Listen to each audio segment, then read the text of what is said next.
Bismillahirrahmanirrahim. Welcome to lecture number 18 in our series of research tools and techniques.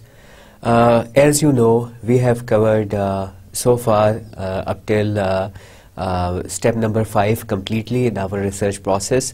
We are on step number 6, that is research design, और उसके अंदर हम लोग element 5 measurement and measures का part B हम लोग जो है वो देख रहे हैं, that is goodness of measures. तो मेजरमेंट ऑफ वेरिएबल्स जो है that is very very important, क्योंकि जो है जब भी हमने हाइपोथेसिस बनाना है, अपने वेरिएबल्स को नापना भी है, उसको किसी ना किसी तरीके से उसके आगे स्केलिंग करनी है, और स्केलिंग के बाद हम लोगों ने ये देखना है कि हमारा जो हमारा क्वेश्चनियर या हम उसको रिसर्च इंस्ट्रूमेंट भी कहते हैं. रिसर्च इंस्ट्रूमेंट क्योंकि ये नापता है वेरिएबल्स को.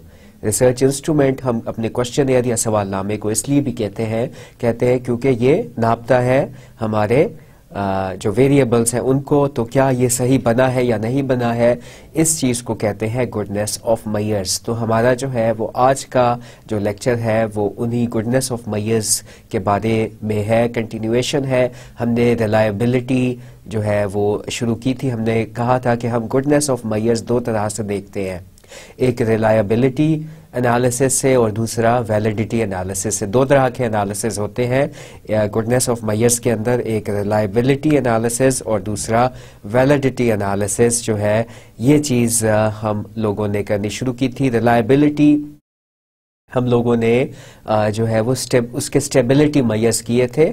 दो तरह की रिलायबिलिटी हमने देखी थी. आज हम दो मज़ीद इसमें जो है वो रिलायबिलिटी की टाइप्स देखेंगे, किस तरीके से हम लोग जो है इंटरनल कंसिस्टेंसी ऑफ मेजर्स मालूम करते हैं. इंटरनल कंसिस्टेंसी ऑफ मेजर्स जो है वो कैसे मालूम किए जाते हैं, ये पिछले लेक्चर के टॉपिक्स है. रेटिंग और रैंकिंग स्केल्स जो है वो हम लोगों ने मुकम्मल किया था. गुडनेस ऑफ मेजर्स हमने स्टार्ट किए थे और उसमें रिलायबिलिटी देखी थी. आज का जो टॉपिक है इसके अंदर हम गुडनेस ऑफ मेजर्स को ही आगे लेके चलेंगे और रिलायबिलिटी की किस्में जो है वो मजीद देखेंगे, और वैलिडिटी ऑफ मेजर्स क्या होती है ये चीज़ भी देखेंगे. हमें पता चलेगा कि हमने एक सही वैलिड क्वेश्चनियर डेवलप किया है. गुडनेस ऑफ मेजर्स जो है उसका क्या मकाम है सारी रिसर्च के अंदर, ये आपके रिसर्च इंस्ट्रूमेंट यानी सवालनामे को वैलिडेट करता है कि आपने सही सवालनामा बनाया है या नहीं बनाया है. और एक चीज़ जो है वो मैं आपको और बताता चलूँ कि हम लोग को रिलेशनल स्टडी में जो है वो सवालनामा डेवलप करते हैं. तो जब भी आप लोगों ने सवालनामा डेवलप करना है, हमने को रिलेशनल स्टडी करनी है, फैक्टर्स रिस्पॉन्सिबल हमने मालूम करने हैं किसी भी मसले के, तो फिर हम जो है उसके फैक्टर्स के हाइपोथेसिस के लिए हम सवालनामा बनाएंगे. उसमें हम लोग जो है ऑपरेशनली डिफाइन करेंगे उसके वेरिएबल्स को, उससे हम एलिमेंट्स निकालेंगे, एलिमेंट्स की स्टेटमेंट्स बनाएंगे और स्टेटमेंट्स के आगे स्केल लगाएंगे और फिर चेक करेंगे कि हमने अपना सवालनामा सही बनाया है या हमने अपना सवालनामा सही नहीं बनाया है. तो ये चीज़ जो है हमें चेक करनी होगी, that is reliability and validity of measures and goodness of measures. तो हम लोग जो है वो again we are on step number 6. आपके जहन में ये तमाम चीज़ें जो है वो रिपीट होती रहनी चाहिए, ताकि जो है हमें इस लेक्चर का भी लिंक रहे कि इसका पुराने लेक्चर्स के साथ क्या ताल्लुक़ है, किस तरीके से हमने अपने रिसर्च प्रोसेस को करना है, कंप्लीट करना है. तो रिसर्च प्रोसेस में हम लोग स्टेप नंबर 6 पे हैं, और इसके अंदर हम लोग जो है हमने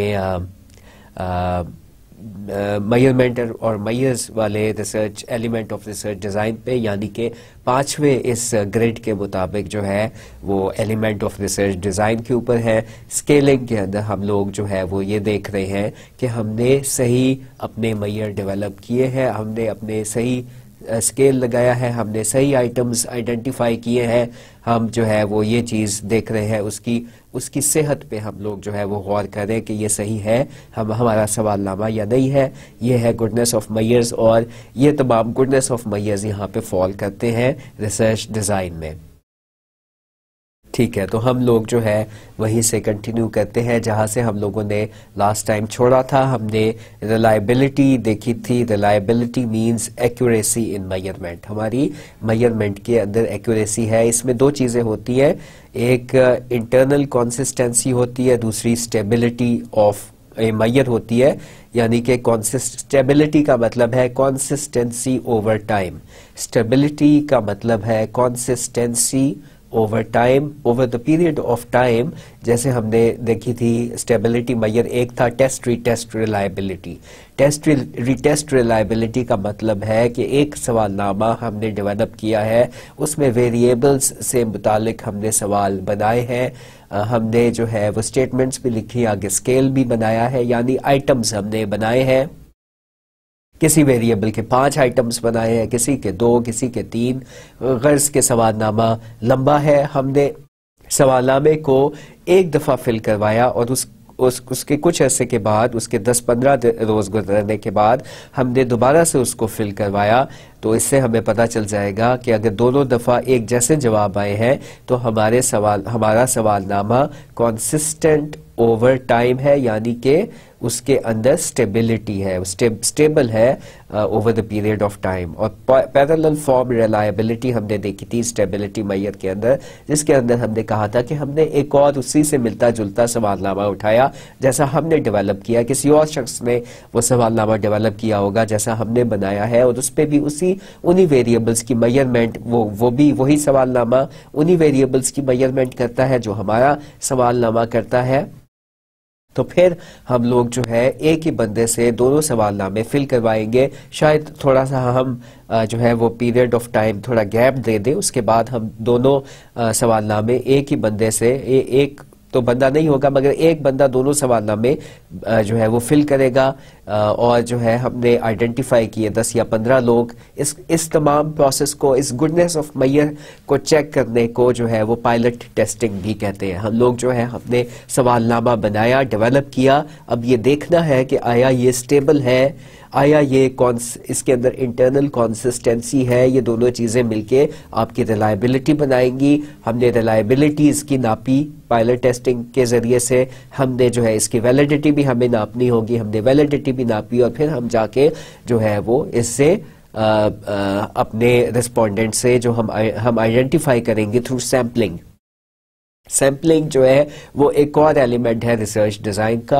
आपको बताया गया है, अगर आप वो ग्रिड देखो जिसके अंदर तमाम एलिमेंट्स ऑफ रिसर्च डिज़ाइन है, तो सैम्पलिंग भी एक रिसर्च डिज़ाइन है जिसके अंदर हम लोग अपने पॉपुलेशन के अंदर, जो लोग हमारे काम के होते हैं हमारी रिसर्च के अंदर, वो हमारी पॉपुलेशन बनते हैं। जैसे हम स्टूडेंट्स का मुताले का लेवल मालूम करना चाहते हैं, तो स्टूडेंट्स जो है हमने एक यूनिवर्सिटी के उठाए हैं, तो उस यूनिवर्सिटी के तमाम स्टूडेंट्स हमारी पॉपुलेशन है। अब हम तमाम लोगों से डाटा इकट्ठा नहीं कर सकते हैं, तो हम इसमें से सैंपल निकालते हैं। और सैम्पलिंग का जो है वो पूरा चैप्टर है, पूरा जो है वो उसके सेट ऑफ लेक्चर्स होंगे जो कि आगे चल के हम लोग देखेंगे सैम्पलिंग कैसे होती है, किस तरीके से किन किन चीज़ों का, किन किन असूल और अवामिर का इसमें हमें ख्याल रखना होता है। What are the things, what are the principles of sampling, ये हम आगे चल के पढ़ेंगे। तो हम जब ये चीज़ें चेक करते हैं, यानी हमने स्टेबिलिटी ऑफ मेजर या मेजरिंग इंस्ट्रूमेंट या सवालनामा हमने चेक किया और हमने वैलिडिटी चेक की, तो उसके बाद हम लोग जो है वो सैम्पलिंग के ज़रिए से हम जो है वो आगे जाके फर्दर हम डाटा गैदरिंग करते हैं, और डाटा गैदरिंग के बाद उसके रिजल्ट SPSS में डालते हैं, और उधर से हमें पता चलता है कि हम लोग जो है हमारा हाइपोथेसिस एक्सेप्ट करना है या रिजेक्ट करना है, या जो भी सूरत हाल निकले उसके मुताबिक हम फैसला करते हैं। तो पहले जो है हम लोग रिलायबिलिटी भी चेक कर सकते हैं, वैलिडिटी भी चेक कर सकते हैं। ये चीज़ें हमने चेक की, हमने अपने सवालनामे की पायलट टेस्टिंग की और उसके बाद हम लोग निकले, फील्ड के अंदर गए और फील्ड स्टडी है हमारी, क्योंकि इसमें मिनिमल हमारा जो है वो रिसर्चर इंटरफेरेंस है। हमने डाटा गैदर किया, क्रॉस सेक्शनल होता है आमतौर पे जो हम लोग सवालनामों का डाटा गैदर करते हैं, हमने ये डाटा गैदर किया, डाटा गैदर करके लाए और उसके ऊपर टेस्ट लगाया। तो ये चीज़ें रिलायबिलिटी और वैलिडिटी ये दरमियान में फॉल करती हैं जब हम लोग सवालनामा बना चुकते हैं उसकी टेस्टिंग के लिए, उसको देखने के लिए कि हमने सही सवालनामा डेवलप किया है या नहीं किया है। तो दो चीज़ें हम लोगों ने इसके अंदर पहले पढ़ी, टेस्ट रीटेस्ट रिलायबिलिटी और पैरेलल फॉर्म रिलायबिलिटी। ये आपकी स्टेबिलिटी ऑफ मैयर को वाज़े करेगी कि आपने over the period of time ये सही जवाब दे रहा है। और दो चीज़ों को हम जो है हम देख रहे हैं कि दूसरे किसी ने भी बनाया था, फिर भी हमारा इंस्ट्रूमेंट उसके मुताबिक ही है, उसके पैरेलल जवाब दे रहा है, तो हमें पैरेलल फॉर्म रिलायबिलिटी भी हासिल होगी। दो चीज़ें हमने पहले देखी, अब जो है वो हम इंटरनल कंसिस्टेंसी, ये भी रिलायबिलिटी की ही फॉर्म है। इंटरनल कंसिस्टेंसी ऑफ मैयर ये भी रिलायबिलिटी का ही दूसरा पार्ट है। एक स्टेबिलिटी हमने देखी, अब हम इंटरनल कंसिस्टेंसी देखेंगे। इंटरनल कंसिस्टेंसी क्या है, what is meant by internal consistency. तो इसके अंदर हम लोगों ने चैप्टर नंबर 8 के अंदर, जिसके अंदर हम लोगों ने देखा था कि जो है वो हमने किस तरीके से अपने हार्ड टू मैयर वेरिएबल को उसकी डायमेंशंस और उसके एलिमेंट्स में ब्रेकअप करना है। ये चीज़ हम लोग पहले किसी लेक्चर में देख चुके हैं। हमने देखा कि हमने जो है हार्ड टू मैयर वेरिएबल के बहुत सारे एलिमेंट्स निकाले हैं। हमने अपने हार्ड टू मैयर वेरिएबल के बहुत सारे एलिमेंट्स निकाले, कम से कम हमने दो मिसालों के साथ जो है वो ये ऑपरेशनलाइजिंग द कॉन्सेप्ट हमने किया था। और ऑपरेशनलाइजिंग द कॉन्सेप्ट में हमने एक अचीवमेंट मोटिवेशन को देखा था कि वो अगर हमारा ये हार्ड टू मैयर वेरिएबल आ गया है तो हमने इसको इसकी डायमेंशंस और एलिमेंट्स में कैसे ब्रेकअप करना है। और लर्निंग का कॉन्सेप्ट हमने देखा था कि हम लर्निंग कैसे मैयर करते हैं, किस तरीके से उसकी डायमेंशंस बनाते हैं और किस तरीके से उसके एलिमेंट्स बनाते हैं। गालिबन 2 या 3 लेक्चर पहले हमने ये एक्सरसाइज की थी। हमने देखा था कि किस तरीके से हम हार्ड टू मैयर वेरिएबल को पहले उसकी डायमेंशंस और एलिमेंट्स में ब्रेकअप करते हैं। तो आपके भी थ्योरेटिकल फ्रेमवर्क में बहुत सारे वेरिएबल्स थे, डिपेंडेंट और इंडिपेंडेंट।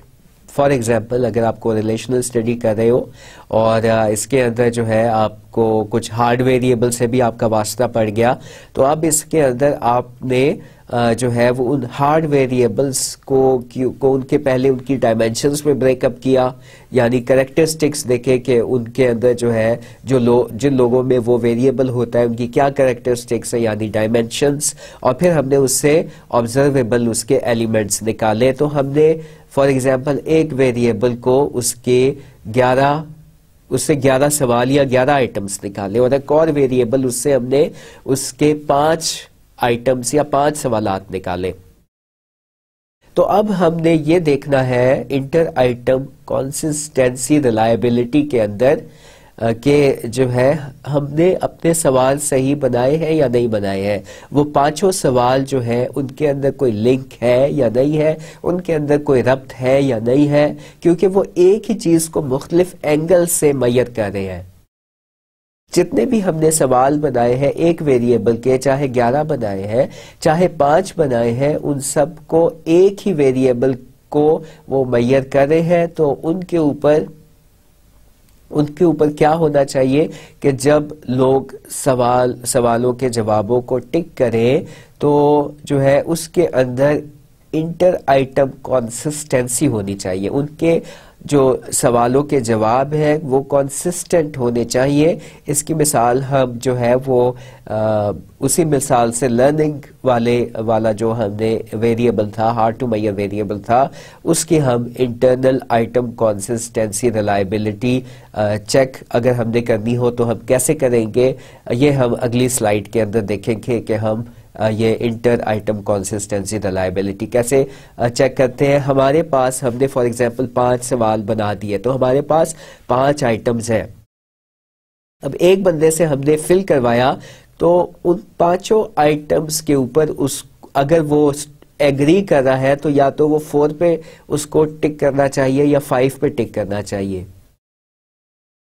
अगर फॉर एग्जांपल लर्निंग का कॉन्सेप्ट है और लर्निंग के कॉन्सेप्ट से हमने 5 आइटम्स आइडेंटिफाई किए हैं और उन 5 आइटम्स या सवालों को हम एक बंदे से फिल करवा रहे हैं, तो हर डायमेंशन और हर एलिमेंट पे अगर कोई बंदा जिसने लर्निंग की है, जिसकी लर्निंग वाकई हुई है, उसके जो है वो 4 और 5 strongly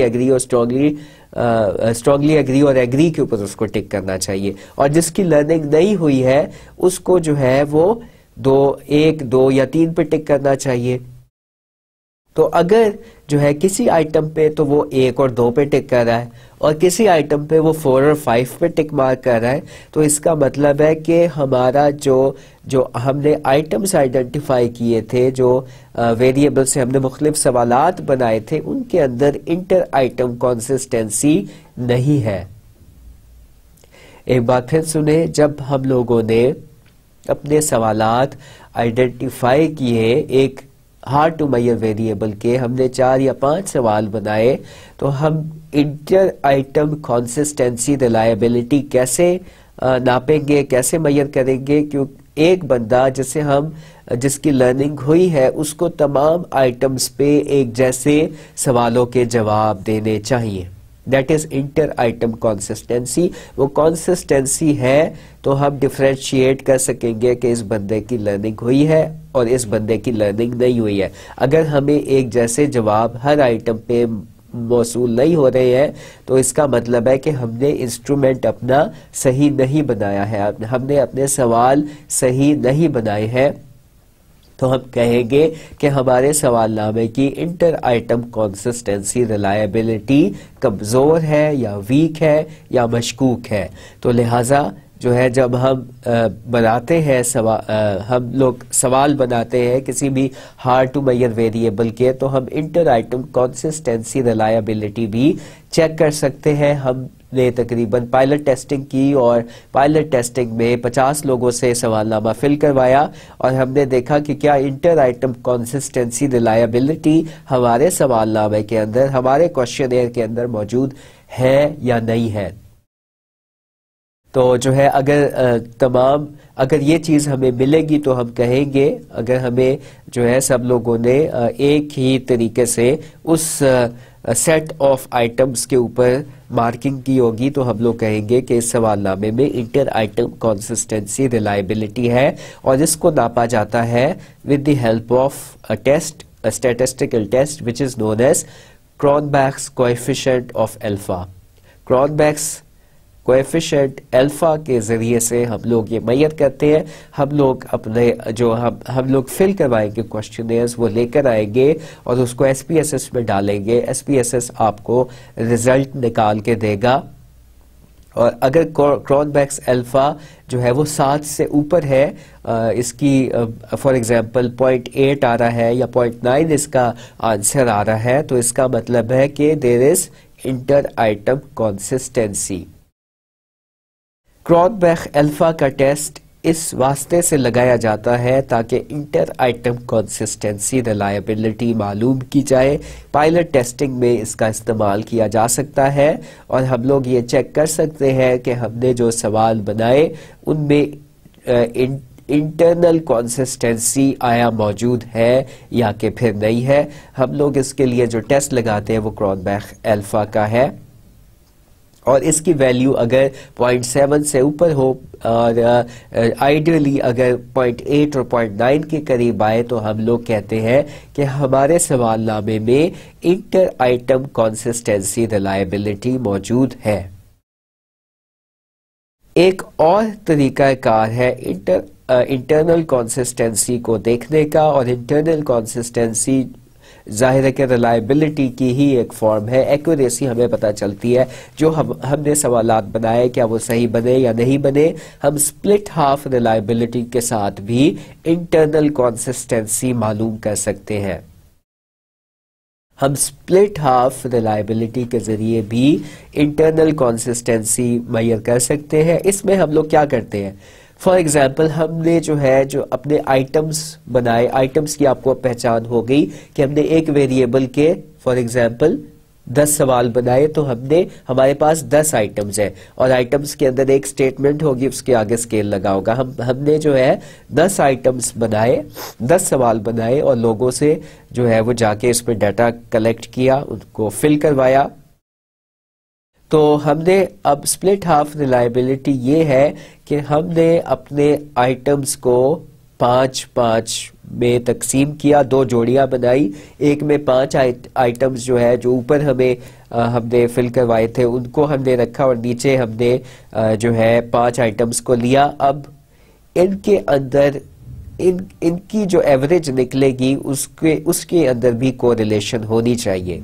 split half reliability again internal consistency हमें दिखाएगी।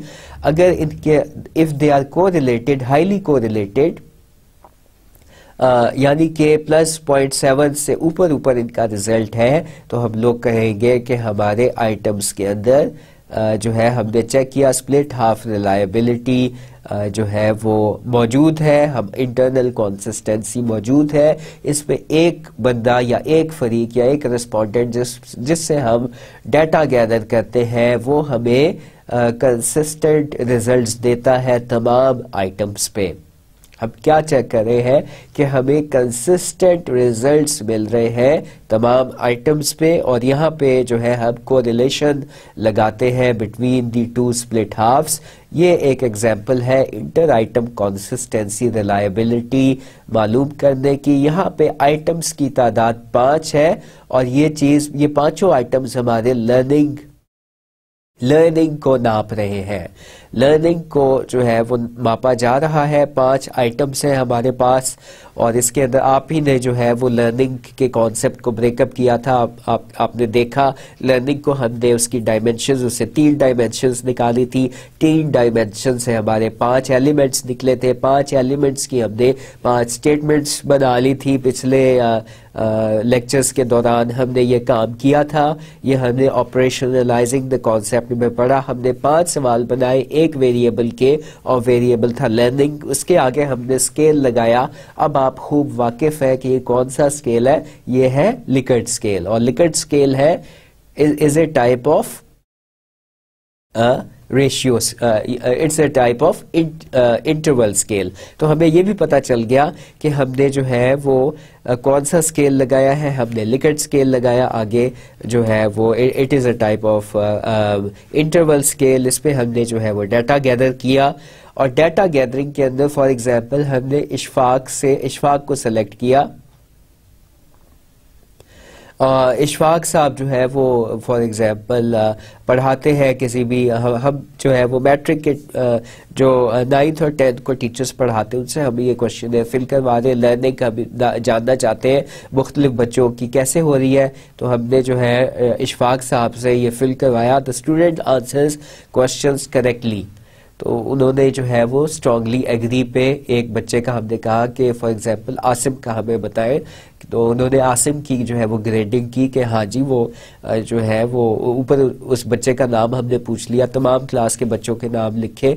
तो हमने वो ये सर इशफाक से हमने ये सवालनामा फिल करवाया। स्टूडेंट आंसर्स क्वेश्चंस करेक्टली, उन्होंने 5 पे टिक किया कि जो बच्चा है वो सही आंसर करता है। When asked questions student gives appropriate examples, तो उन्होंने 4 पे टिक किया क्योंकि उनको ऐसा लगा।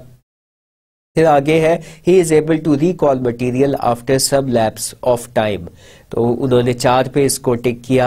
आगे है he solves problems applying concepts understood and recalled, तो उन्होंने 4 पे टिक किया। और फिर जो है उसी स्टूडेंट के मुतालिक हमने पूछा the student is able to integrate his knowledge with other relevant material, तो उन्होंने 5 पे टिक किया। तो अगर किसी की लर्निंग हुई है तो यहाँ पे हम इनकी एवरेज निकालेंगे इन तमाम की, तो हमें एवरेज मिल जाएगी, यानी कि हम इन 5 रकूम को जमा करके उनको 5 से तकसीम करेंगे, डिवाइड करेंगे, हमें जो है वो एक रकम मिलेगी। फॉर एग्जांपल 4.8 हमारे पास आ गया इसका जवाब। तो इसका मतलब है कि इस सवालनामे के अंदर या इस सेट ऑफ आइटम्स के दरमियान इंटर आइटम कंसिस्टेंसी मौजूद है।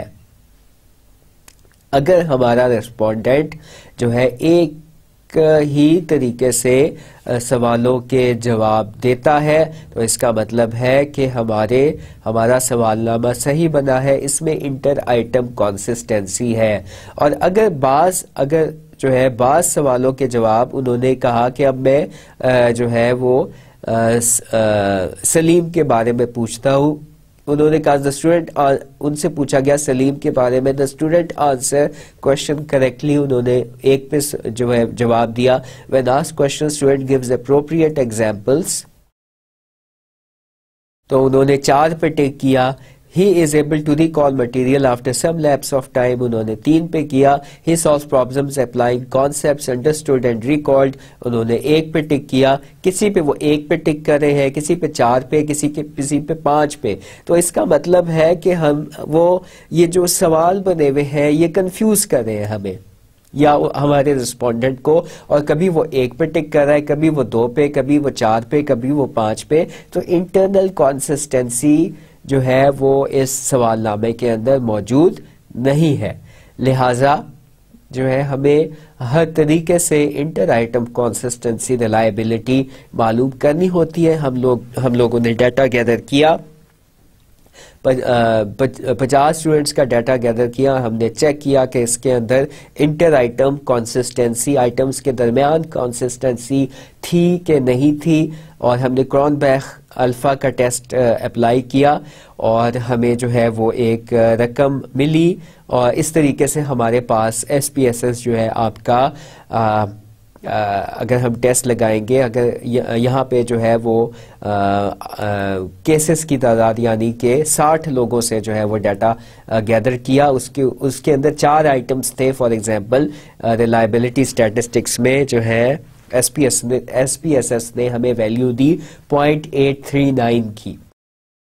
इस तरह की अगर वैल्यू हमें मिलेगी 0.8 या 0.9 तो हम कहेंगे कि हमारे मैयर के अंदर इंटर आइटम कंसिस्टेंसी रिलायबिलिटी मौजूद है। तमाम सवाल जो रिस्पोंडेंट होता है वो हमारे सवालों को समझ जाता है और उसके जो है वो एक जैसे जवाब देता है। क्रॉनबेक अल्फा की वैल्यू कम हो जाती अगर इंटर आइटम कंसिस्टेंसी रिलायबिलिटी नहीं मौजूद होती। क्रॉनबेक अल्फा की वैल्यू 0.5 हो जाती, 0.3 हो जाती, 0.2 हो जाती, जो कि हमारे लिए तशवीश का बाइस थी।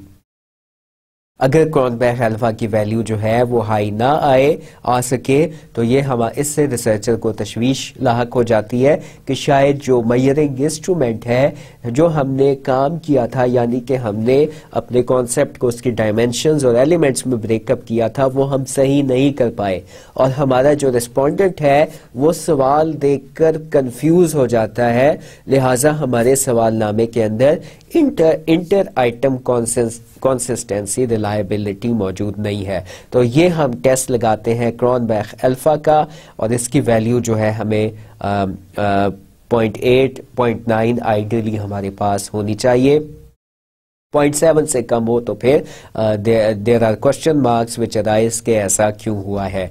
एक ये जो है वो रिलायबिलिटी मालूम करने का तरीकाकार था, इंटरनल कंसिस्टेंसी ऑफ मेजर, और दूसरा हमने कहा था स्प्लिट हाफ। अब जो है अगर हमारे पास 4 आइटम्स होते, अब 5 आइटम्स को तो हम स्प्लिट हाफ नहीं कर सकते, अगर हमारे पास 4 आइटम्स होते तो हम इनको स्प्लिट हाफ कर सकते थे। 2 आइटम्स का स्कोर हम लोगों ने एवरेज उसका निकाला, मजीद 2 आइटम्स के स्कोर का एवरेज निकाला और देखा कि क्या इनके अंदर कोरिलेशन है या नहीं है। तो स्प्लिट हाफ रिलायबिलिटी मालूम करने के लिए हम लोग कोरिलेशन का टेस्ट लगाते हैं और इंटर आइटम कंसिस्टेंसी रिलायबिलिटी मालूम करने के लिए हम क्रॉनबेक अल्फा का टेस्ट लगाते हैं। तो इस तरीके से हम रिलायबिलिटी मालूम करने के काबिल हो जाते हैं। आपने देखा कि हम स्टेबिलिटी ओवर टाइम भी मेजर कर सकते हैं, वो भी रिलायबिलिटी के अंदर ही आता है और उसके अंदर जो है वो हम लोग कुछ टाइम के अरसे के बाद हम लोग जो है टाइम इंटरवल के बाद एक ही क्वेश्चन फिल करवाते हैं, उससे भी हमें रिलायबिलिटी मालूम होती है। या किसी और इंस्ट्रूमेंट के साथ हम चेक करते हैं कि हमारा इंस्ट्रूमेंट जो है वो कंसिस्टेंट रिजल्ट्स ओवर टाइम दे रहा है या नहीं दे रहा है। ये थे स्टेबिलिटी के मेजर्स और उसके बाद हम लोगों ने देखे कि इंटरनल कंसिस्टेंसी के मेजर्स हम किस तरीके से अपने सवालनामे के बारे में मालूम कर सकते हैं। इस रिलायबिलिटी का हमें क्या फ़ायदा होगा? इस रिलायबिलिटी का हमें यह फ़ायदा होगा कि हम जान जाएंगे कि हमने अपना क्वेश्चनियर सही डेवलप किया है या नहीं किया है, इसके अंदर स्टेबिलिटी ओवर टाइम मौजूद है या नहीं है, इसके अंदर इंटर आइटम कंसिस्टेंसी मौजूद है या नहीं है। और ये चीज़ बहुत ज़रूरी होती है जाननी। ऐसा ज़रूरी क्यों होता है? क्योंकि इंसान से गलती हो सकती है, वो गलत डायमेंशंस और गलत एलिमेंट्स जो है वो निकाल सकता है और अगर जो है इसके अंदर जो है अगर कोरिलेशन ना आए, स्प्लिट हाफ के अंदर कोरिलेशन ना आए, क्रॉनबेक अल्फा की वैल्यू जो है वो कम आए, देन जो है हमारे पास जो हमने over the period of time हमने मालूम की थी उसके अंदर हमारे कोरिलेशन जो है वो उसकी भी वैल्यू कम आए, तो फिर हमें ख़तरे की घंटी बज जाती है कि हमने जो काम किया है शायद वो सही नहीं है, क्योंकि इसके अंदर स्टेबिलिटी या रिलायबिलिटी इसके अंदर मौजूद नहीं है। फिर हम मज़ीद मेहनत करते हैं, फिर हम कुछ ऐसे आइटम्स आइडेंटिफाई करते हैं जो कि हमें कंसिस्टेंट रिजल्ट्स दे रहे हो।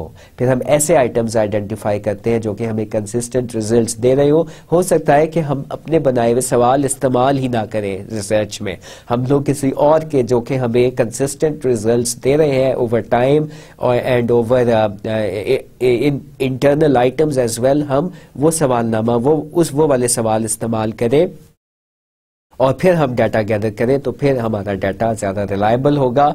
ये चीज़ें चेक की जाती हैं जब हम लोग अपना थीसिस, अपना डिसर्टेशन पेश करते हैं डिफेंस के लिए, तो वहाँ पे जो मुम्तहिन है, जो एग्जामिनर्स हैं, वो देखते हैं कि आपने ये टेस्ट लगाए हैं क्रॉनबेक अल्फा के और दूसरे कोरिलेशंस आपने लगाई हैं, तो फिर वो जान जाते हैं कि आपने सही काम किया है। तो रिलायबिलिटी के टेस्ट के लिए इतना ही काफ़ी है। दूसरी चीज़ जो गुडनेस ऑफ मेजर जिस चीज़ से हमें मालूम होती है वो वैलिडिटी है। रिलायबिलिटी असल में एक्यूरेसी इन मेजरमेंट है, स्टेबिलिटी ओवर टाइम है और इंटरनल कंसिस्टेंसी है। ये दो चीज़ें रिलायबिलिटी हमें हमारे सवालनामे की मालूम करके देती है। वैलिडिटी एक और कॉन्सेप्ट है जो कि हमें बताता है कि हमारा सवालनामा सही बना है या नहीं बन पाया है। तो what is meant by validity? Validity means evidence that the instrument, technique or process used to measure the concept does indeed measure the intended concept. What is meant by validity? Validity is the evidence that the instrument, technique or process used to measure the concept does indeed measure the intended concept. ये क्या बात हुई? ये इस तरीके से बात हुई कि अगर हम लोगों ने फॉर एग्जांपल हम मालूम करना चाहते हैं अचीवमेंट मोटिवेशन और वो हमने सवाल बना दिए सेटिस्फेक्शन मालूम करने के, हम जो वेरिएबल नापना चाहते थे हमने किसी और वेरिएबल के जो है वो सवाल उठा के बना दिए, उससे कोई और वेरिएबल मेजर हो रहा है, हमारा अचीवमेंट मोटिवेशन मेजर नहीं हो रहा है, तो दैट इज बेसिकली इस सवालों में वैलिडिटी नहीं है, ये सवाल वैलिड ही नहीं है। रिलायबिलिटी तो हमें जो है वो एक्यूरेसी इन मेजरमेंट बता रही थी, वैलिडिटी बता रही थी बताती है are we measuring the right thing, हम लोग जो है वो सही जो चीज नापने निकले थे क्या वही हम नाप के लेके आए हैं या कुछ और नाप के लेके आ गए हैं। फॉर एग्जांपल हमने लेंथ ऑफ जो है वो स्कूल बॉयज हमने मालूम कर दी है और हम उनका वेट कैलकुलेट करके ले आए हैं, तो हमने सही काम नहीं किया है। तो जो चीज आप नापने निकलो वही चीज आप जो है वो नाप के लेके आओ क्वेश्चन के जरिए से, फिर तो आपके इंस्ट्रूमेंट के अंदर वैलिडिटी होती है, वरना आपके इंस्ट्रूमेंट में वैलिडिटी नहीं होती।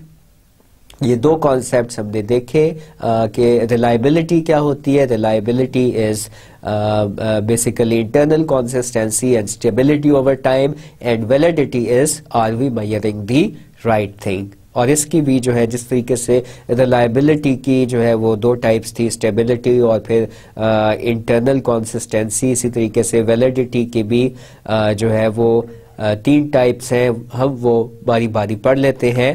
पहली है कंटेंट वैलिडिटी। पहली टाइप है वैलिडिटी की content validity. Does the measure have adequate and representative set of items. Does the measure have adequate and representative set of items? अगर ऐसे होगा तो उस measuring instrument की measure का यहाँ पे क्या मफहूम है, क्या मतलब है, सवालनामा, questionnaire.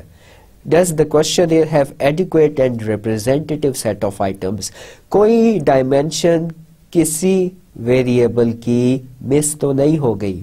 हमने जब काम किया था हमने एक कॉन्सेप्ट को उसके डायमेंशंस और एलिमेंट्स में ब्रेकअप किया था, क्या कोई डायमेंशन उस वेरिएबल की मिस आउट तो नहीं हो गई।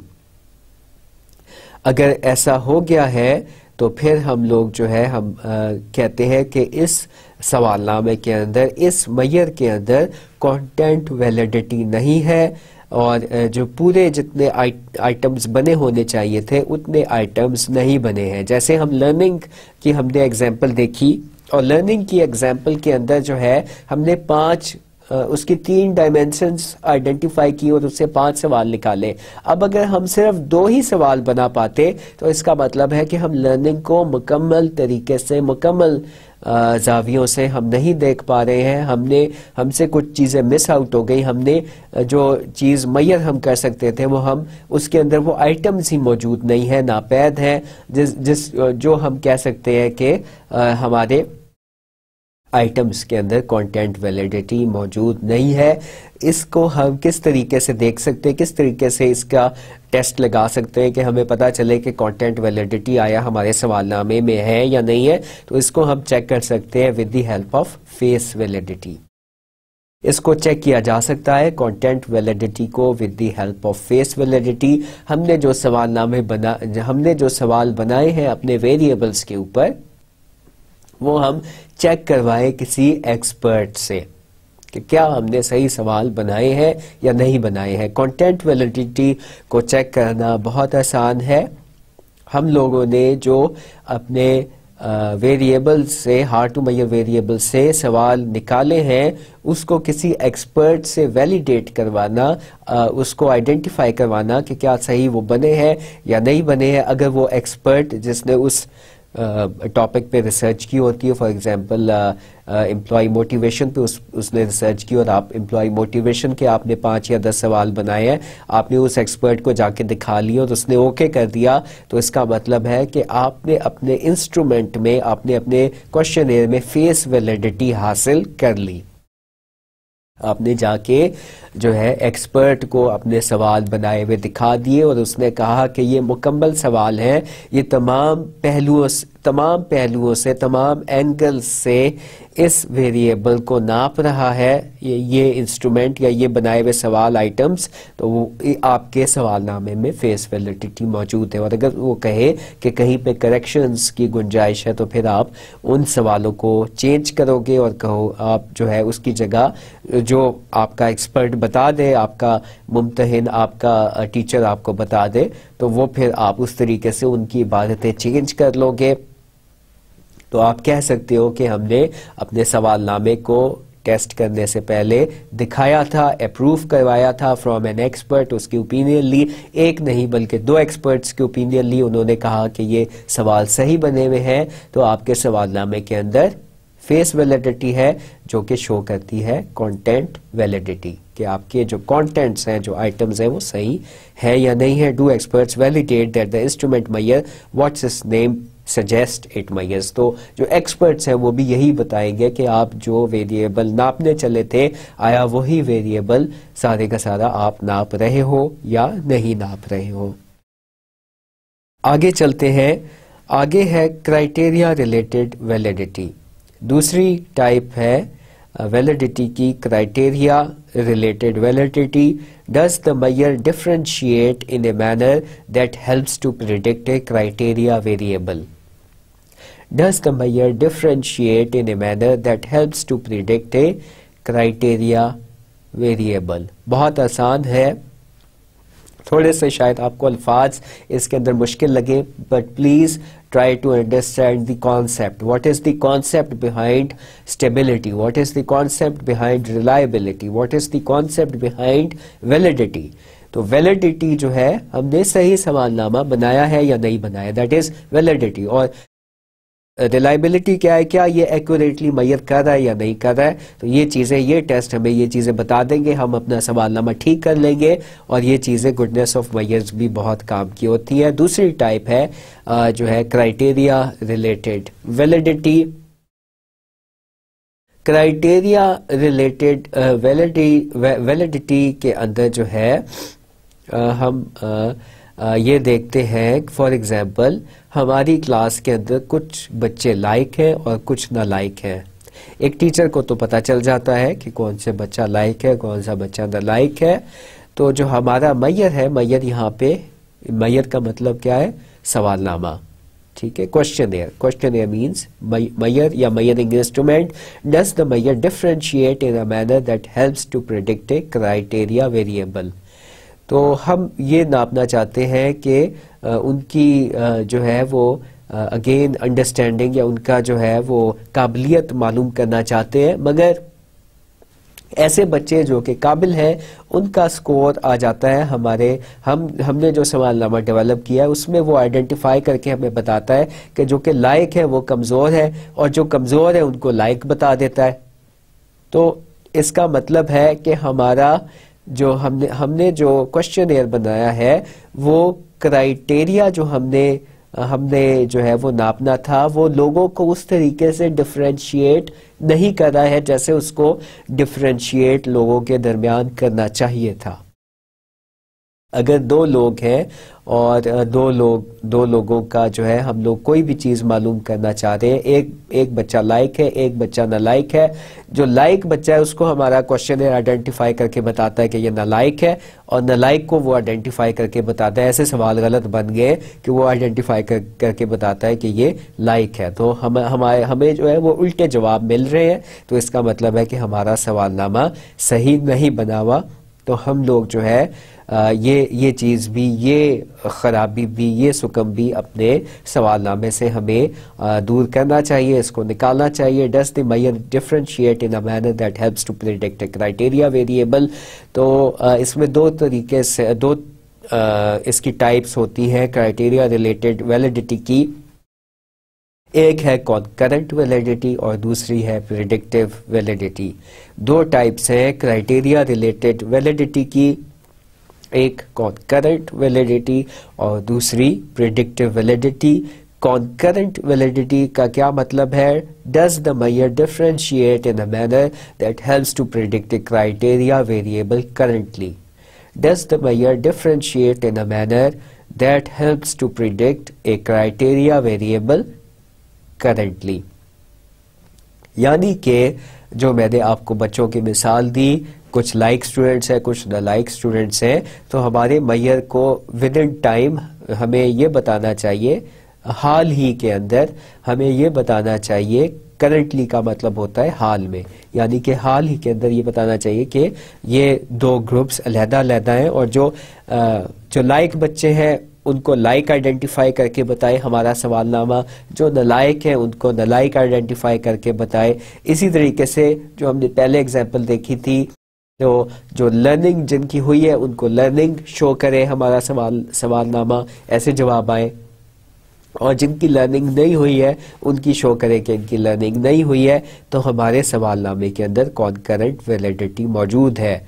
तो हम लोग जो है उनके टेस्ट स्कोर से हम ये मालूम कर सकते हैं कि क्या जो है कॉन्करेंट वैलिडिटी मौजूद है या नहीं है। हमने सवाल बनाए लर्निंग के और उसको फिर हमने कोरिलेट किया विद देयर CGPA या उनके टेस्ट रिजल्ट्स, तो हमें जो है वो पता चला कि हमारा सवालनामे के अंदर सही सवाल बन गए थे। जो लायक बच्चा था उसको उसने आइडेंटिफाई करके बताया कि ये लायक बच्चा है, और जो नालायक बच्चा था उसको उसने आइडेंटिफाई करके बताया है कि ये नालायक बच्चा है, इसकी लर्निंग नहीं हुई। और जो टेस्ट कोड थे वो भी हमें यही चीज़ जो है वो वाज़ेह कर रहे हैं। तो इसका मतलब है कि हमारे सवालनामे के अंदर कॉन्करेंट वैलिडिटी मौजूद है। हम लोग को रिलेशन का टेस्ट कॉन्करेंट वैलिडिटी मालूम करने के लिए लगा सकते हैं। अब वैलिडिटी की इतनी बहुत सारी टाइप्स हैं और रिलायबिलिटी की भी। आप लोग शायद परेशान हो गए हो कि हमें सवालनामे को डेवलप करके शायद इतनी बहुत सारी टेस्टिंग करनी पड़े, तो ऐसा नहीं है। हम लोग जो है फेस वैलिडिटी से भी काम चला सकते हैं। हम लोग जो है वो हमने जो टाइम की बुनियाद के ऊपर टेस्ट लगाया था, हमने उस तरीके से भी हमने स्टेबिलिटी मालूम कर ली। तो ये चीज़ें हम एक एक टेस्ट भी, अगर एक वैलिडिटी का टेस्ट लगाएं, एक रिलायबिलिटी का, इससे भी हमारा काम चल सकता है। हम लोगों को ये बावर करवा सकते हैं कि हमने एक अच्छा सवालनामा बनाया है।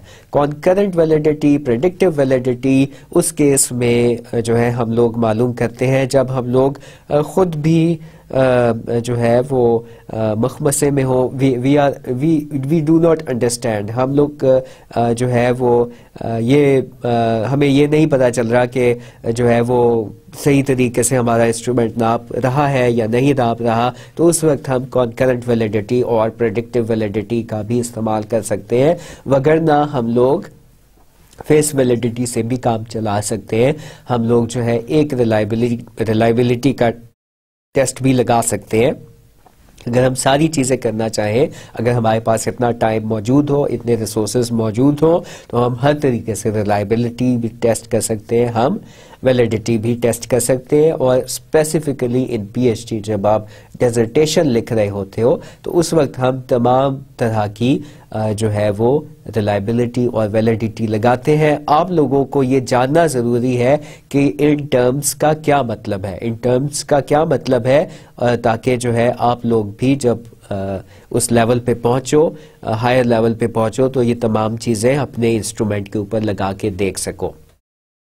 ये चीज़ें इसलिए भी पढ़ाई जा रही हैं आपको क्योंकि जो है बाज़ दफ़ा आप प्री डेवलप्ड क्वेश्चन एयर्स उठाओगे, आप पहले से डेवलप शुदा क्वेश्चन एयर उठाओगे और उसके अंदर आप जो है वो चेक कर सकते हो कि इसके अंदर कॉन्करेंट वैलिडिटी है, प्रेडिक्टिव वैलिडिटी है या नहीं है। बाज़ दफ़ा जो ऑथर्स होते हैं जिन्होंने वो क्वेश्चन एयर डेवलप किए होते हैं, वो बताते हैं कि इसके अंदर इतने % कॉन्करेंट वैलिडिटी है, प्रेडिक्टिव वैलिडिटी की इसकी ये वैल्यू है। तो उसके अंदर जो ऑथर्स होते हैं रिसर्च आर्टिकल्स के, जिन्होंने क्वेश्चनेयर बनाए होते हैं, जिनका क्वेश्चनेयर आप इस्तेमाल कर सकते हो, ये टर्म्स उन रिसर्च पेपर्स में लिखी होती हैं। तो आपको वाकफियत ज़रूरी है कि कॉन्करेंट वैलिडिटी क्या होती है, प्रेडिक्टिव वैलिडिटी क्या होती है। बेशक आप ये तमाम टेस्ट अपने सवालनामे पे ना लगाओ। कॉन्करेंट वैलिडिटी हमने देखा। अब प्रेडिक्टिव वैलिडिटी हम लोग देखते हैं। प्रेडिक्टिव वैलिडिटी क्या है?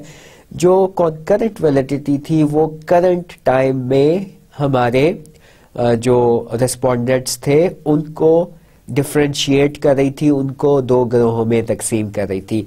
प्रेडिक्टिव वैलिडिटी फ्यूचर के हवाले से है।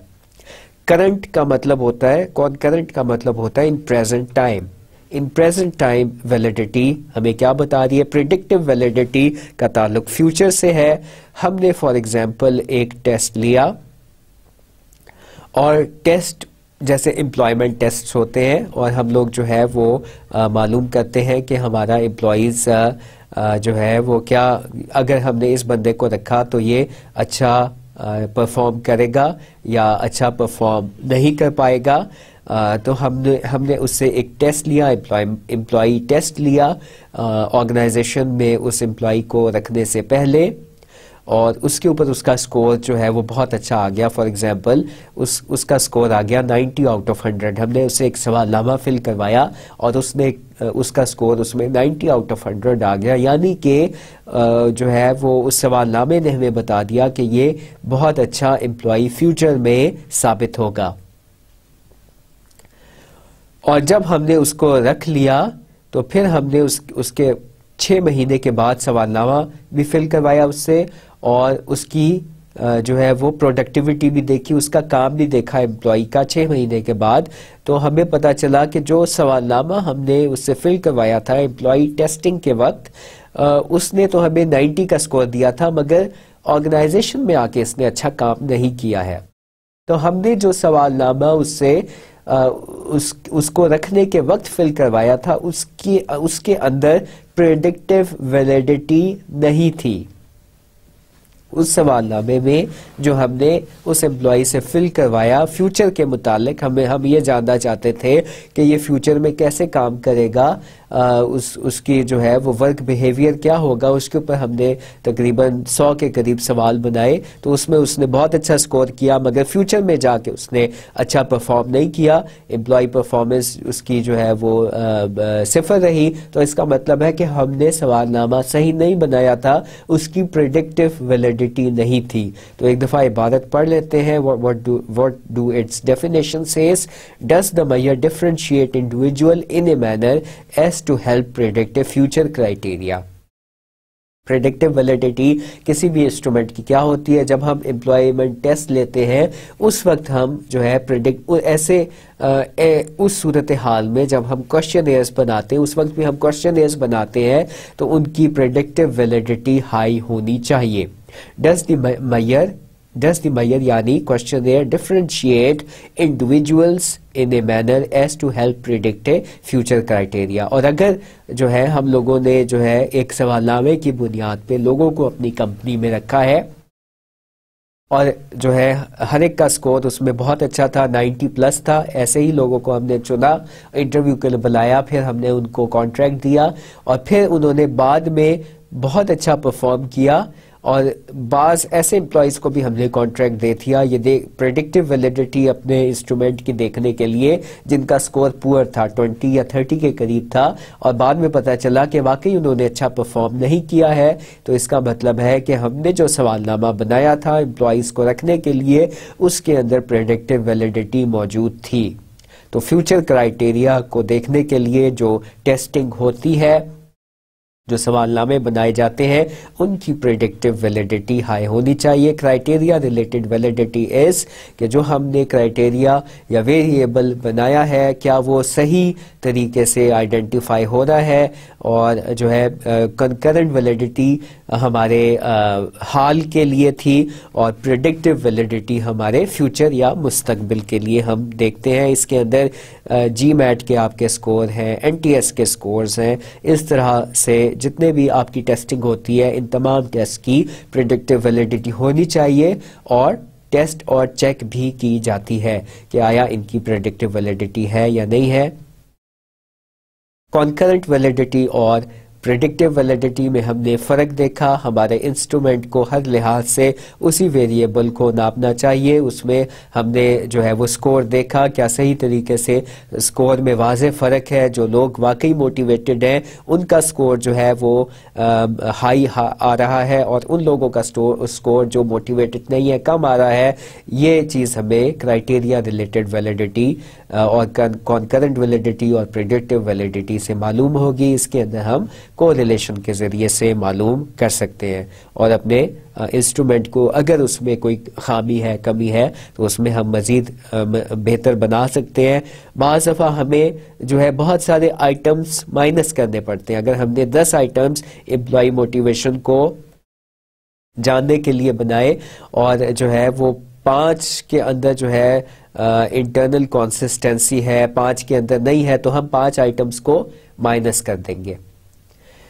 इस तरीके से भी हम लोग जो है अपनी वैलिडिटी और इंटरनल कंसिस्टेंसी वगैरह हाई कर सकते हैं। अगर बाज़ आइटम्स हैं वो सही नाप रहे हैं, जो बाज़ आइटम्स हैं वो सही नहीं नाप रहे हैं, तो हम लोग जो है अगर हमने 10-11 आइटम्स आइडेंटिफाई किए उनको जो है वो उनके अंदर शंटिंग कर देते हैं, उनमें कमी कर देते हैं। सिर्फ उन आइटम्स को हम अपने सवालनामे में रखते हैं जिनकी रिलायबिलिटी, स्टेबिलिटी भी हाई होती है और वैलिडिटी भी हाई होती है, और ये टेस्ट लगा के हम लोग ये चीज़ें चेक कर सकते हैं। बहरहाल ये चेक करना आपका काम है और ये देखना कि हमने इंस्ट्रूमेंट या क्वेश्चन सही डेवलप किया है या नहीं किया है। आगे चलते हैं। तीसरी टाइप है वैलिडिटी की, कॉन्स्ट्रक्ट वैलिडिटी। तीसरी टाइप है कॉन्स्ट्रक्ट वैलिडिटी, और कॉन्स्ट्रक्ट वैलिडिटी क्या कर रही है या क्या कह रही है? Does the instrument tap the concept as theorised? Does the instrument tap the concept as theorised? ये हमारी कंस्ट्रक्ट वैलिडिटी बता रही है। यानी कि जो है अगर हमने इंस्ट्रूमेंट बनाया है जो कि एम्प्लॉय मोटिवेशन को नाप रहा है, और एम्प्लॉय मोटिवेशन हमने 10 आइटम्स के ज़रिए से मालूम की। हमने जो है उसकी डायमेंशंस बनाई, फिर एलिमेंट्स बनाए, फिर उससे सवाल बनाए, तो हमने जो है वो नापने की कोशिश की। या हमने 10 सवाल नहीं भी बनाए, हमने 3-4 सवाल बनाए। 3-4 सवाल से हम जो है वो एम्प्लॉय मोटिवेशन मालूम करना चाह रहे हैं। उसकी डायमेंशंस कम थी, हमें जो है वो ज़्यादा एलिमेंट्स नहीं मिले, कम आइटम्स थे, 4 आइटम्स थे। तो उन 4 आइटम्स से सलीम की motivation level within organization हमें पता चला कि 9 आउट ऑफ 10 है। वो बहुत ज़्यादा मोटिवेटेड है। 9 आउट ऑफ 10 उसकी जो है वो हमें मोटिवेशन लेवल उसका मालूम हुआ, जो 4 सवाल हमने बनाए थे। अब एक और सवालनामा जो कि एम्प्लॉय मोटिवेशन के ऊपर ही बना हुआ था, उसमें डिफरेंट तरीके से आइटम्स एक रिसर्च प्रोफेसर ने जो कि यूके में बैठा हुआ था आइडेंटिफाई किए। उसने जो है वो 5 आइटम्स के ज़रिए से ये जानने की कोशिश की कि एम्प्लॉय कैसे मोटिवेटेड होते। उसके सवाल ज़ाहिर है कि मुख्तलिफ थे, स्केल भी उसमें मुख्तलिफ तरीके से लगा हुआ था। यही सवालनामा जो यूके में बनाया गया, एक हमने बनाया था, उस पर जो है वो सलीम की रीडिंग 9 आउट ऑफ 10 आ गई। अब एक और सवालनामा जो कि यूके में बना हुआ था, जिसमें सवाल थे एम्प्लॉय मोटिवेशन को ही नापने के, उस पर उसका स्कोर 5 आउट ऑफ 10 आ गया। तो इसका मतलब है कि कुछ गड़बड़ है और इसके अंदर कंस्ट्रक्ट वैलिडिटी सही नहीं है। बाज़ इंस्ट्रूमेंट्स हैं जो एक चीज़ को नाप रहे हैं वो कम स्कोर बता रहे हैं। बाज़ इंस्ट्रूमेंट्स बाज़ इंस्ट्रूमेंट जो कि हमने बनाया है वो उसी चीज़ को हाई नाप रहा है। तो अगेन इसके अंदर वैलिडिटी नहीं है जो चीज़ हमने बनाई है। अब एक और इंस्ट्रूमेंट है जो कि ऑस्ट्रेलियन प्रोफेसर ने बनाया, वो भी एम्प्लॉय मोटिवेशन को नाप रहा था। एम्प्लॉय मोटिवेशन के उसने भी सवाल बनाए थे, उसने 9 सवाल बनाए थे। उसका भी सवालों के जवाब से पता चला कि सलीम का मोटिवेशन लेवल 5 आउट ऑफ 10 है। तो 2 इंस्ट्रूमेंट्स जो है वो तकरीबन सही हमें रिजल्ट्स दे रहे हैं, और जो हमने इंस्ट्रूमेंट बनाया है वो हाई रिजल्ट्स दे रहा है। तो इसका मतलब है कि हमारे इंस्ट्रूमेंट के अंदर कंस्ट्रक्ट वैलिडिटी नहीं है। हम सही आइटम्स आइडेंटिफाई नहीं कर पाए, लिहाजा हमें जो है वो गलत जवाब मिल रहे हैं। This is known as convergent validity. Do two or more instruments measuring the concept correlate highly? That is convergent validity. Converge कर रहे हैं, आपस में मिल रहे हैं, तो हम कहते हैं कि convergent validity है। हमने अगर एक रिसर्च इंस्ट्रूमेंट बनाया है और उसको हमने किसी और रिसर्च इंस्ट्रूमेंट के साथ चेक किया है, तो इसके अंदर जो है हमें अगर वो को रिलेट कर रहे हैं तो हम कह सकते हैं कि इन 2 इंस्ट्रूमेंट में कॉन्वर्जेंट वैलिडिटी मौजूद है। 2 इंस्ट्रूमेंट्स जो कि मुख्तलिफ लोगों ने बनाए हैं, एक ही बंदे की एक ही रीडिंग दे रहे हैं, तो हम कह सकते हैं कि हमारे रिसर्च इंस्ट्रूमेंट्स के अंदर कॉन्वर्जेंट वैलिडिटी है। और अगर ऐसा ना हो तो फिर हम कह सकते हैं कि दो इंस्ट्रूमेंट्स के दरमियान कॉन्वर्जेंट वैलिडिटी नहीं है। फिर जो है फिर हम ये फैसला करेंगे कि कौन सा क्वेश्चनेयर हमने रखना है, कौन से क्वेश्चनेयर को हमने अपनी रिसर्च में इस्तेमाल नहीं करना है। या फिर हम जो है उसके अंदर कुछ आइटम्स ख़राब हमारे बन गए तो फिर हम अपने सुपरवाइज़र को या कोई और बंदा जो कि एक्सपर्ट है उस फील्ड का उसको दिखा सकते हैं। वो अगर हमें चेक करके बता दे कि ये आइटम्स आपने सही नहीं बनाए, उन आइटम्स को हमने निकाल दिया या मॉडिफाई कर दिया, और फिर हमने चेक किया, फिर सलीम की जो मोटिवेशन लेवल था वो 5 के करीब आ गया, तो हम कह सकते हैं कि अब तीनों इंस्ट्रूमेंट्स के अंदर, तीनों क्वेश्चनेयर्स के अंदर कॉन्वर्जेंट वैलिडिटी है। तो बहरहाल ये चीज़ें इसलिए देखी जाती हैं ताकि हम अपने क्वेश्चनेयर को मॉडिफाई करें, उसको बेहतर बनाएं। What is meant by discriminant validity? Discriminant validity is, does the measure have a low correlation with a variable that is supposed to be unrelated to this variable? Discriminant validity ये है कि हमने for example employ motivation भी मालूम की respondents की, और उनकी जो है वो satisfaction level with A product भी मालूम की। अब ये दो ऐसे वेरिएबल हैं जिनमें रिलेशनशिप नहीं होना चाहिए, तो अगर इनके अंदर कोरिलेशन हमने एनालिसिस किया और इसके अंदर जो है वो रिलेशनशिप हमें पता चल गया कि लो कोरिलेशन है, 0 या 1 या 2 के करीब इनसिग्निफिकेंट कोरिलेशन है, तो हमें पता चलेगा कि हमने जो सवाल बनाए थे अपने वेरिएबल्स पे वो सही थे, और इसके अंदर discriminant validity with an opposing variable मौजूद है। अगर हम अपने सवालनामे को ऐसे वेरिएबल्स के साथ चेक करें जिनके अंदर कोरिलेशन नहीं होनी चाहिए और उनके अंदर कोरिलेशन ना निकले, तो इसका मतलब है कि हमारे सवालनामे के अंदर या हमारे बनाए हुए सवालों के अंदर डिस्क्रिमिनेंट वैलिडिटी मौजूद है। तो कंस्ट्रक्ट वैलिडिटी की दो टाइप्स हमने पढ़ी। कॉन्वर्जेंट वैलिडिटी ये हमारे सवालनामों के अंदर होनी चाहिए, डिस्क्रिमिनेंट वैलिडिटी ये भी हमारे सवालनामों के अंदर होनी चाहिए। Again it's up to you, अगर हमने बहुत ज़्यादा मेहनत करके अपने सवालनामे को रिफाइन करना है तो ये हम तमाम टेस्ट लगाएंगे, वरना इनमें से वैलिडिटी और रिलायबिलिटी में से 1-2 टेस्ट लगा के चेक करेंगे। कम से कम हमें फेस वैलिडिटी ज़रूर मालूम करनी चाहिए, देन हमें over the period of time stability भी ज़रूर मेजर करनी चाहिए। ये कम से कम ये 2 टेक्निक्स अगर हम लगा लेंगे तो हम अपना सवालनामा बेहतर बना सकते हैं।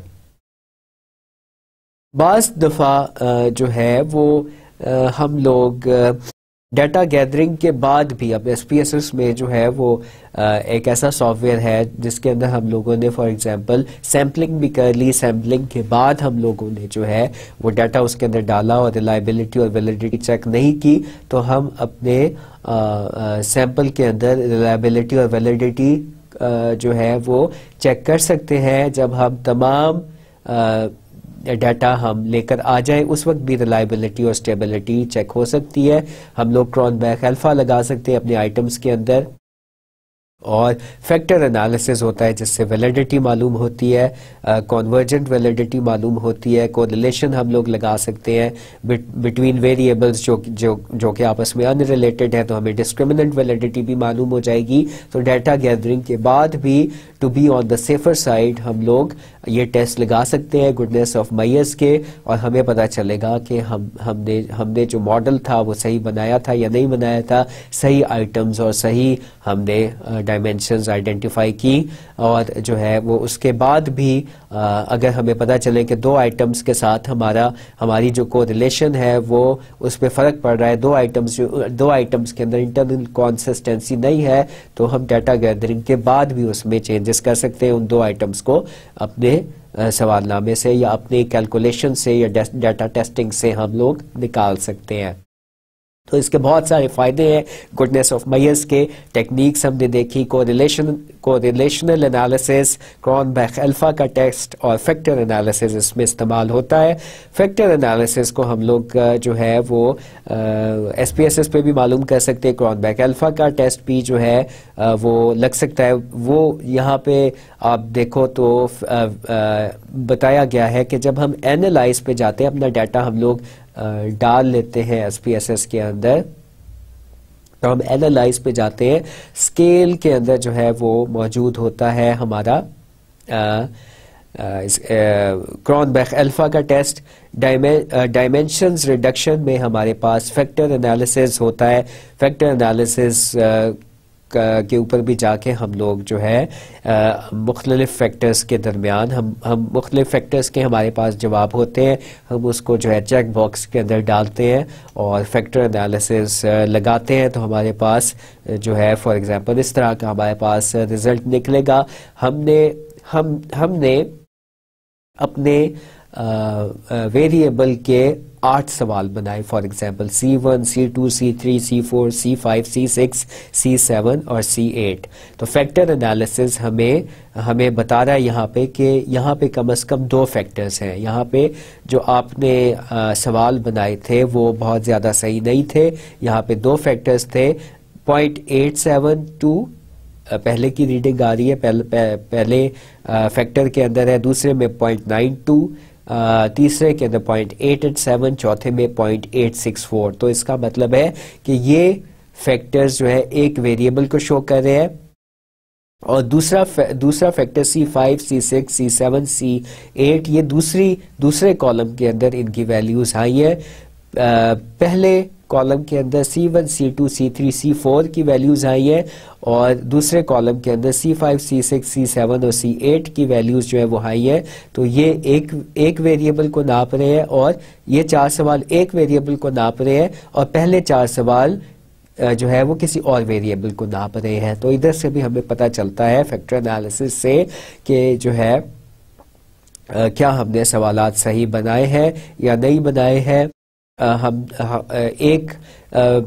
एक वेरिएबल के ऊपर अगर कंसिस्टेंट रिजल्ट्स आते, अगर इनके कंसिस्टेंट रिजल्ट आते, तो फैक्टर एनालिसिस एक ही फैक्टर यहाँ पे एक ही कॉलम शो करता और सबकी रीडिंग 0.8, 0.7, 0.9 होनी चाहिए थी। मगर यहाँ पे अगर खुदा न खास्ता ऐसे हो गया है कि जो है 2 फैक्टर शो कर रहा है, तो फिर हमें जो है हमें मालूम होना चाहिए कि असल में ये हमने एक वेरिएबल को कैलकुलेट नहीं किया है, हमने 2 वेरिएबल्स को कैलकुलेट किया है, और फिर हमें जो है थ्योरेटिकल फ्रेमवर्क में चेंजेस करनी होंगी। तो ये थोड़े मुश्किल कॉन्सेप्ट्स थे रिलायबिलिटी और वैलिडिटी के, मगर फिर भी हमने देखने की कोशिश की कि किस तरीके से हम लोग गुडनेस ऑफ मेयर मालूम कर सकते हैं। जब हम लोग इतनी मेहनत करते हैं, एक सवालनामा बनाते हैं, तो उसके ऊपर जो है हम लोग रिलायबिलिटी की भी टेस्टिंग कर सकते हैं, फैक्टर एनालिसिस भी कर सकते हैं। अब हमें फार्मूलाज रटने की ज़रूरत नहीं है, ये काम आसान हो गया है। हमें सिर्फ जो है वो अपने आइटम्स क्लियरली बनाने हैं, उनके आगे स्केल लगाना है, फिर उनके आगे जो है उनके लिए हमने डाटा गैदर करके लेके आना है, पायलट टेस्टिंग करनी है, उसको SPSS में डालना है। तो हमारा काम जो मॉडर्न टेक्नोलॉजी है उसने बहुत आसान कर दिया। और खुदा न खास्ता अगर आपने पायलट टेस्टिंग नहीं भी कर पाई, तो at the end of your project हम फैक्टर एनालिसिस, क्रॉनबेक अल्फा और कोरिलेशन लगा के रिलायबिलिटी और वैलिडिटी मालूम कर सकते हैं। ये कुछ जो है वो हमारे कॉन्सेप्ट्स थे जो कि हम लोगों ने इस लेक्चर में सीखे। गुडनेस ऑफ मेयर हमने कवर कर लिया। गुडनेस ऑफ मेयर के अंदर हमने रिलायबिलिटी भी देखी, इसकी टाइप्स भी देखी, वैलिडिटी ऑफ मेयर और उसकी टाइप्स भी हमने 3 तरह की देखी।